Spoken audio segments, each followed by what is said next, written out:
Here's my Magna motor. The front cam chain tensioner is here, and it's actually in the block.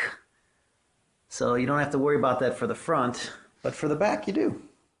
The rear head only has this spot for a cam chain tensioner.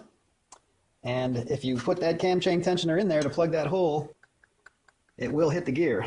So I'm going to have to take this plunger out of here if I want to use this to plug the hole, or I got to come up with something to plug it. If you've never taken one of these out before, when you go to reinstall it, you can't just push it in because it's rigidly out there.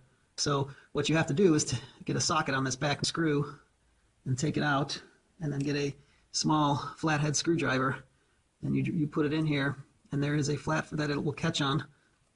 There we go. And then you twist it. Now it is still spring-loaded, but if you can see while I'm twisting this, the plunger is retracting. And then you have to hold it like this while you mount it back on the motor so that you can put it in there.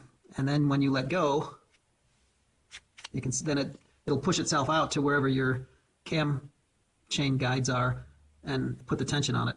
And it's basically set up so that it can never go backwards. But anyway, in my case, I need to take it apart because I need to take the plunger out, and then I will put the screw back in the back so it's sealed.